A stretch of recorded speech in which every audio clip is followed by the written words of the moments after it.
Pan the organizer is the biggest shill in auto detailing. Clean by Pan, and the entire THOR lineup is just a bunch of white labeled, overpriced garbage. Well, I mean, that's what I'm hearing online. So I figured, let's talk about it. And yeah, I got some notes. I gotta be a little bit careful on this one. Now, to be honest, I really didn't know the true meaning of what a shill was. I had to go look it up, and come to find out, it's another name for somebody who's an accomplice of a gambler at a carnival. And it got me thinking, man, you know, Pan is kind of a gambler. He bet on himself. He put it all on the line. By him making that gamble and by him making content for years, it gave people like me an opportunity, a platform, a way forward. Me being an analyst, I had to think really critically at this one and try to really dig deep and figure out what's really going on. Because for the life of me, I can't really understand why the hell people are so infatuated with what's white label, what's private label, what's not, what is. I already explained to y'all in another video why I think chemical companies have a vested interest in keeping people lying about who's making their products. But why does the general public care so much? If the product's good and you like the influencer, why is it such a big deal if they turn around and try to sell you their own stuff? Hell, a guy like Pan, you've been watching his content for years, buying all other people's stuff. So why is it such a big deal? Apparently the situation got so bad that he had to take one of his videos down. Very interesting stuff. If you think about it, Pan really did gamble on himself. For years, he was making free detailing videos. For years, he built brands from nothing, taking time away from his family, showing people like me exactly how to detail for free at first, and then what, a couple pennies for some ad revenue? I don't know, man. The whole thing's got me wondering what's really good. I see a lot of hate all over the internet for Pan. People saying that he's a sellout, saying that his products are overpriced, that he's just Pan the advertiser. You name it, he's been called it. Hell, I know what some of that feels like. But my question is, and I want y'all to comment right now below, do y'all think this is truly some revolutionary ethical dilemma? Or is it just a whole bunch of people on the internet that are jealous that they're not Pan, that they don't have followers, that they don't have the opportunity to cash in and make millions?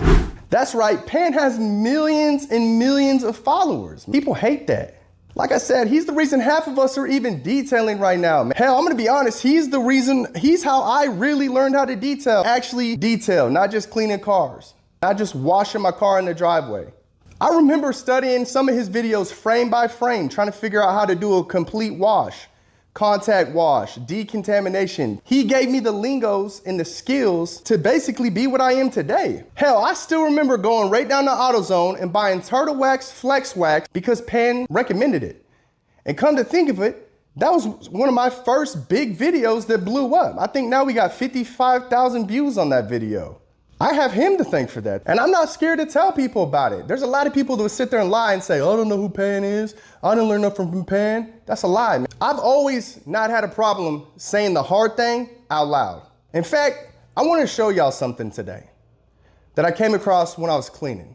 This was my graduation. I was supposed to be giving this happy speech about us transitioning into adulthood and doing all the great things that one does when they graduate high school. But just before I could make a speech like that, life hit hard. One of my best friend's fathers passed away, and I was going through some photos, and I happened to see a picture of our 7th grade football team.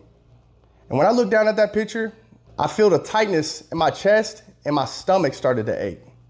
Because I looked down at that picture, and I saw that out of the 13 kids in that entire football team, yeah, we were a thin unit, only 4 of us would be graduating in a couple weeks. And it really gave me a lot of time to reflect. I remember when I was trying to get my speech approved, my principal asked me not to give it. Hell, moments up until the graduation, he looked me in my eyes and said, are you sure you want to say this? You could skip the first paragraph.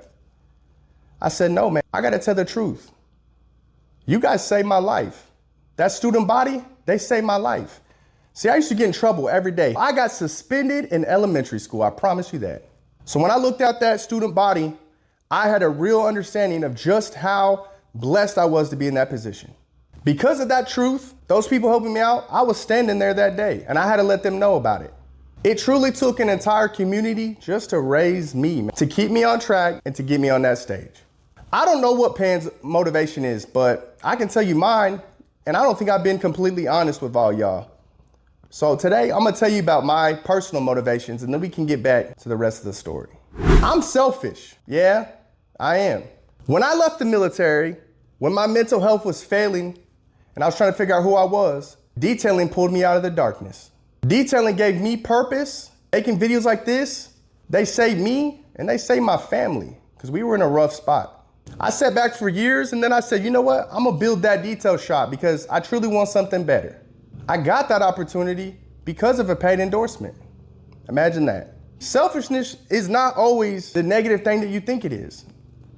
People who open the door for other people are selfish. They're doing something because they want to do it. That's the definition. But I want to transition to something else right now. The community and the people that raised me, they still need my help. Hell, they've been asking for help since 2016. And that's the true reason why I'm so motivated and why I have to make this thing work with that detail shop or any of this, man. The place that changed my life and all the people involved in it, the place I call a home away from home, Happiness Bag Incorporated, they need $500,000 right now. This is a tight community that serves people with mental and physical disabilities. They've made it a lifelong mission for over 50 years now. Hell, they've been around longer than Microsoft. I don't ever really think about my followers. I tell you guys that all the time. I mean, recently I've reflected on a little bit, but there's one exception. When I'm sitting there talking to the people that raised me, and I get to wishing that I could save them, when I hear the pain in their voice, when I hear them trying to figure it out, and I sit back and think, man, I have 250,000 followers. If I just had $2 for every follower, I could pay your debt. I could write that check. And I'm gonna be honest with you, that's my motivation, and that's a big part of my dream. Outside of helping this community, outside of trying to give back, I wanna write that check to Happiness Bag Incorporated. I'm gonna be honest with you. If Thor, Ivan at DIY Detailing, Pan himself called me tomorrow and said, Gary, we don't have a diverse lineup. Hell, we only have 2 foam cannons on our entire site. And we want a budget option, something for the people. Gary, we don't have a value brand, and we want you to head one up. What do you think about that? I look them dead in their eyes. I would say, I already got the manufacturing. Where you want it to come from? I got 2 companies in North Carolina, 2 in Florida, 1 in Chicago. I got Canada, overseas. I got like 3 companies in California. Where do I sign? The only thing I would ask for is transparency to my audience, which you know I've always tried to have. Fair pricing, obviously, and to continue my mission of making the community more diverse. Because there's something real similar about Thor right now, I'll be honest with you. And I feel like I could help them in that regard. Now, would y'all call me a sellout? I don't give a damn. Sometimes in life, you have to seize your opportunity in order to help the people that helped you, that made your life what it is today. This is my reality, and I carry the burden of this every day. When I'm tired like today and I haven't slept, got off work at 7 a.m., that's what fuels me. The fact that I might be one video away from changing a bunch of people's lives that need it, man, that deserve it, that don't have representation. But I'm gonna flip it right now, man, because you guys can sit there in the comments and talk about me, but I got a question, an honest question. What would you do? What would you do if you were Pan and you were staring down millions of followers and a bag of money? Not saying that he's sold out, not saying that's his reality. I wanna know what you would do in that situation. If millions were on the table and your family needed it, you gonna turn your back? You gonna say no? I don't think you would. You gotta stop thinking that every single influencer is some sort of evil villain ready to live out their villainous plot on the world, man. People get paid for their name, image, and likeness all the time, way more than we do. Look no further than sports right now, college. There's dudes in 10th grade making $1 million more than I do every single day because of their name, image, and idea, the burdens that people are carrying behind closed doors. It's so funny, right?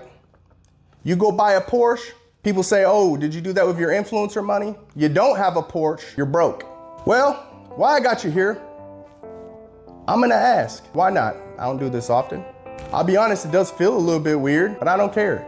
If you've ever learned something from me, if you trust that I'm speaking the truth, help me speed this thing up. Help me speed this thing up. Because it's days like these where I'm tired of waiting. I feel guilt that these people have been grinding since 2016 and I ain't figured it out yet. I'm gonna be honest. It hit me this morning, like it does often. So go to my bio, click that thing you see there, and scroll to the bottom and look in red. See for yourself, there's plenty of articles, recent updates. And if you feel like it, donate to my charity. Hell, if you don't want to donate to mine, donate to somebody else's. Let's give back. It doesn't matter if it's $1, $2, 50 cents. Every single bit helps. I promise you that. And Pan, Thor, and the rest of them, maybe they are what you say they are. Maybe they are in this big villainous, scandalous plot to take over the detailing world and con everybody into giving them all their hard-earned money. But I would argue that they're probably not. They're hardworking people, just like you and me, trying to put food on the table for their families. That's all they're doing. I almost guarantee it. There's always gonna be a couple bad apples here or there, but you can't generalize an entire community just because you're mad and jealous. Honestly, I respect the gamble. And being a gambler or an accomplice, that's the true definition of a shill. Now you know. I love you guys. As always, peace.